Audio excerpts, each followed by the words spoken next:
दोस्तों, मैं हैदराबाद से हूँ और मेरे साथ ये घटना तब हुआ जब मैं 19 साल का था और मेरा नाम साहिल है।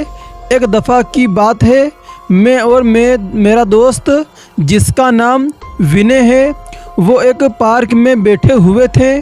उस समय तकरीबन 9 बज रहे थे। सब लोग धीरे धीरे घर की ओर जा रहे थे। मैं और मेरे दोस्त बाहर कुछ खाना खा रहे थे। हमने सोचा थोड़ा घूम लेते हैं। हम दोनों आराम से घूमने लगे। हम एक पुराने दरख्त के पास जाकर रुके और मैंने अपने दोस्त से कहा कि मैं एक गाना लगाता हूँ कि तभी एकदम से अजान होने लगी। तो मैंने गाना रोक दिया और अजान ख़त्म होते ही दोस्त ने कहा कि अब गाना लगाओ। पर जैसे ही मैंने गाना लगाने वाला था तो मेरे पीछे दरख्त से एक आवाज़ आई। तो मैंने सोचा कि कोई परिंदा या जानवर होगा। दरख्त हमसे 2 फीट की दूरी पर था। फिर हमने जब मुड़कर देखा तो दरख्त की एक शाख के पास एक शख्स बिल्कुल काला, करीबन 5 फुट लंबा खड़ा था। अंधेरा इतना था कि उसकी लाल रंग की आंखें साफ चमक रही थीं और उसका ना तो मुंह था और ना उसका कान था। मैंने डर के मारे जैसे अपने दोस्त के विनय की तरफ देखा तो मेरा दोस्त विनय मुझसे पहले ही पार्क के दरमियान में जा चुका था। शायद उसने मुझसे पहले उसे देख लिया था। हम दोनों तेज़ी से भागकर पार्क के बाहर आकर अपनी बाइक स्टार्ट करके सीधा अपने दोस्त के पास जा पहुँचे। मैंने जैन की तरफ देखा तो डर के मारे उसके आंसू निकल पड़ रहे थे। फिर मैंने जैन से कहा कि तू मेरी एक फ़ोटो खींच ले।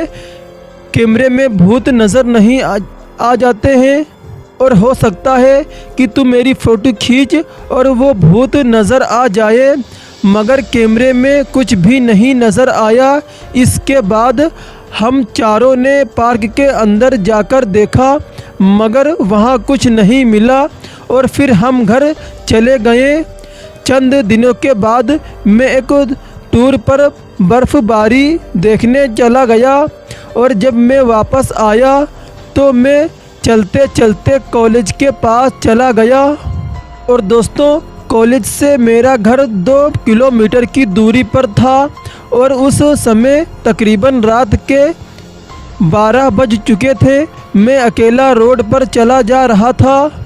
फिर तकरीबन 1 किलोमीटर गुजरने के बाद कब्रिस्तान आया तो मैं घबरा गया और जब मैं कब्रिस्तान के करीब से गुज़रा तो मुझे डर लगने लगा और मेरा दिमाग काम करना बंद कर चुका था।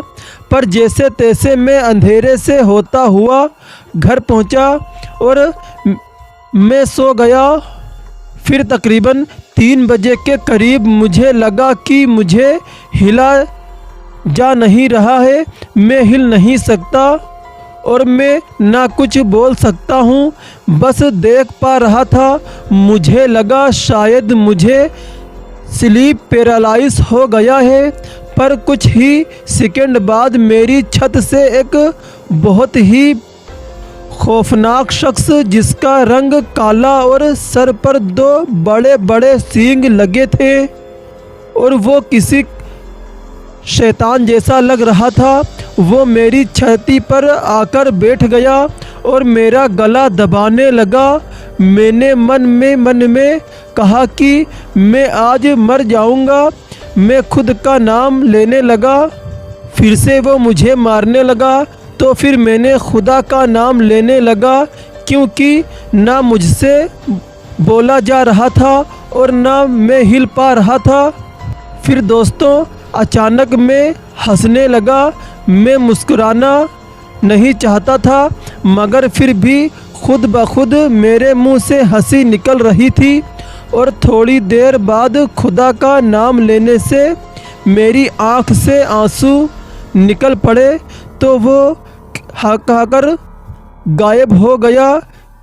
और ये कहते गया कि तू आज बच गया है, वरना आज तू ज़रूर मारा जाता।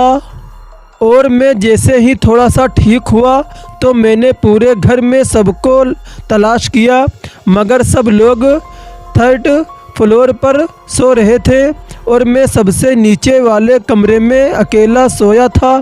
मैं डर के साथ जब वापस अपने कमरे में नीचे आया तो मैंने बेड के नीचे एक बच्चे के हंसने की आवाज़ सुनी। फिर मैं डर से बेहोश होने वाला ही था कि मैंने खुद की कंट्रोल करते हुए बेड के नीचे देखा तो एक हरे रंग का बच्चा एक अजीब खौफनाक आवाज़ में बोला, तेरी किस्मत बहुत अच्छी है जो तू झूठ नहीं बोलता, इसलिए हमसे बच गया। जब हम तुम्हें मारने लगते हैं तो हमें एक रोशनी आके रोक देती है, वरना हम तुम्हें बड़ी ख़तरनाक मौत देते।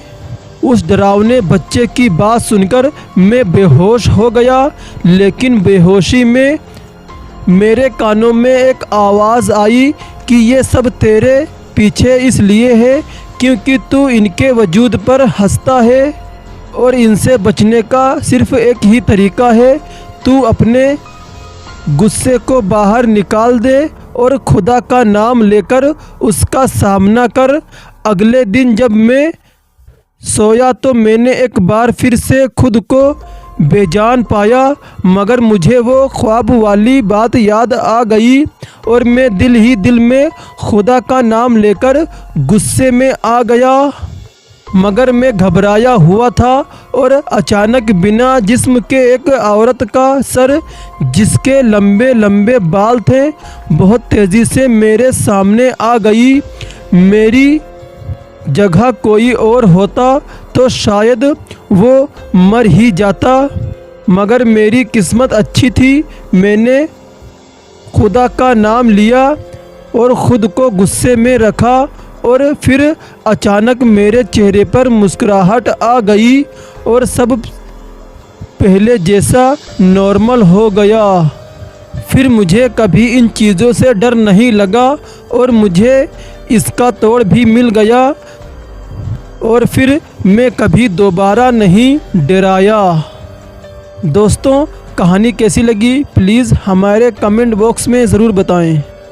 मज़ीद इसी तरह की खौफनाक डरावनी कहानियाँ सुनने के लिए हमारे चैनल को सब्सक्राइब करें और ज़्यादा से ज़्यादा शेयर करें।